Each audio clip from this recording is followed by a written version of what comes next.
जय श्री राधे। गणेश चतुर्थी की हार्दिक शुभकामनाएं। सनातन धर्म में अनादिकाल से पंचदेव उपासना है, अर्थात 5 देव उपास्य हैं। ये 5 देव कौन है? गणपति, सूर्य, शिव, शक्ति और विष्णु। ये पांचों एक ब्रह्म के स्वरूप हैं। तो सनातन धर्म के अनुसार प्रत्येक गृहस्थ को इन 5 देवों का रोज उपासना करनी चाहिए, उनकी शरण में जाना चाहिए और अपने क्योंकि ये पांचों एक ही ब्रह्म के स्वरूप हैं, तो एक रूप जो अति प्रिय लगे वो इष्ट के रूप में स्वीकार करना चाहिए। तो सर्वप्रथम प्रत्येक जीव को गणपति का पूजन करना चाहिए।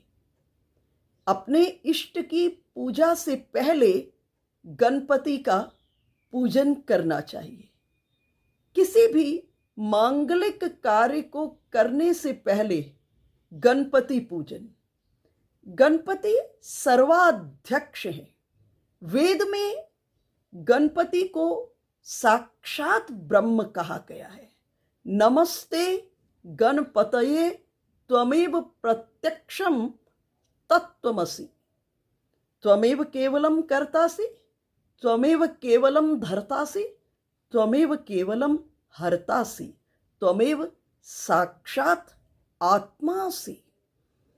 और गणपति को प्रसन्न करने के लिए सुंदर मंत्र है गं गणपतये नमः। इस मंत्र के जप से सब विघ्न दूर हो जाते हैं। गणेश चतुर्थी पर बेसन के 1000 लड्डू बना करके गणपति को चढ़ाएं। आपके सब विघ्न दूर होंगे, आपकी सब कामनाएं पूर्ण होंगी। जिसके पास सामर्थ्य नहीं है कि वो 1000 लड्डू गणपति को चढ़ा सके, जिसके पास सामर्थ्य नहीं है 1000 लड्डू चढ़ाने की, वो क्या करे?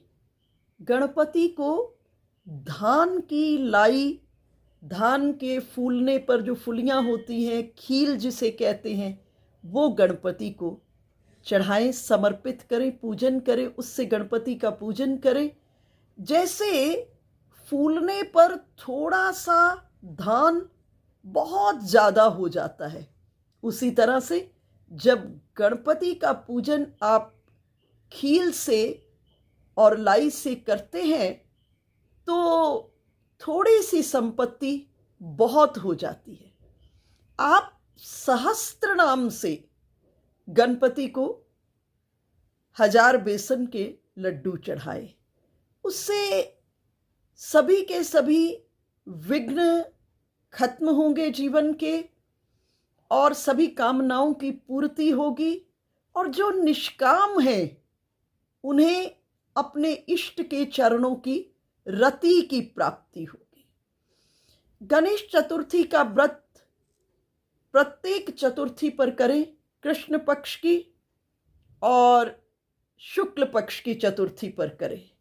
और व्रत करके चंद्रमा के उदय होने के बाद आप अर्घ देकर पूजन करते हुए भोजन, बिना नमक का भोजन करें। ये व्रत अगर 1 बरस ठीक से कर लिया तो सभी अभिष्ट की सिद्धि प्राप्त हो जाएगी, सभी कामनाएं पूर्ण हो जाएंगी। देखो, इस सृष्टि के भीतर में एक ही ब्रह्म है, 2 ब्रह्म हो नहीं सकते। तो वो जो ब्रह्म है, जब आप उनकी शरण में जाते हैं, हम सब उसी परमात्मा के अंश हैं। जैसे आपने देखा होगा कि दादा बाजार से चॉकलेट लेके आते हैं पोते के लिए और पोते को चॉकलेट दे देते हैं। पोता कई बार क्या करता है, उसी चॉकलेट को खोलकर दादा के मुख में रख देता है। जब दादा के मुख में रखता है तो दादा को बहुत आनंद की प्राप्ति होती है। हम परमात्मा को कुछ नहीं दे सकते, लेकिन उन्हीं की दी हुई वस्तु जब उन्हें समर्पित करते हैं तो उन्हें बड़े आनंद की प्राप्ति होती है। देखो, गणपति ही विष्णु है, वही रुद्र है, वही ब्रह्मा है, वही अग्नि है, वही वायु है, वही कुबेर है। तत्व, मूल तत्व जो है वो एक ही है। वो कभी गणपति बनकर सृष्टि करता है, वो कभी विष्णु बनकर सृष्टि करते हैं, वो कभी शिव बनकर सृष्टि करते हैं, वो कभी शक्ति बनकर सृष्टि करते हैं, लेकिन मूल तत्व एक ही है। गणपति का स्वरूप ओंकार के रूप में है। गणपति की जो सूंड है उसको थोड़ा टेढ़ा कर दो, टेढ़ा करते ही वो ओंकार रूप में दिखाई देता है। इसलिए हम जो घरों में स्वास्तिक बनाते हैं, पूजन में स्वास्तिक बनाते हैं, वो स्वास्तिक किसका प्रतीक है? वो गणपति का प्रतीक है। स्वस्ति माने कल्याण, गणपति माने कल्याण। जो भी गणपति का स्तवन और पूजन करते हैं उससे कल्याण जीव का होता है। तुलसीदास जी महाराज राम भक्त हैं, लेकिन राम भक्त होते हुए भी रामायण की पहली चौपाई गणपति को समर्पित कर रहे हैं। जेहि सुमिरत सिद्धि होई, गण नायक कर बर बदन, करहु अनुग्रह सोई, बुद्धि राशि शुभ गुण सदन। पहली चौपाई गणपति को समर्पित कर रहे हैं। इष्ट देव कौन है? भगवान राम है। लेकिन इससे आप एक दिशा प्राप्त करें।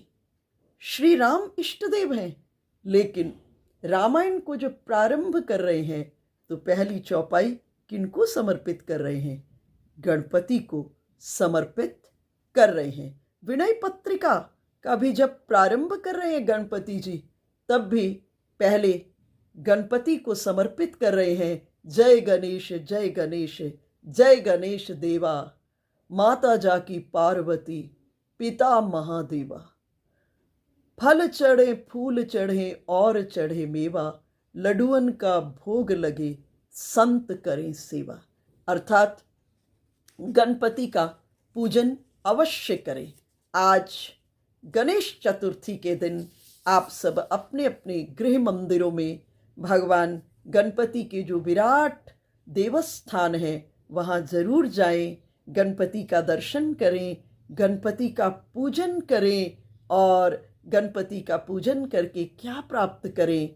गणपति की कृपा से अगर निष्काम है तो अपने इष्ट देव के चरणों की रति को प्राप्त करें।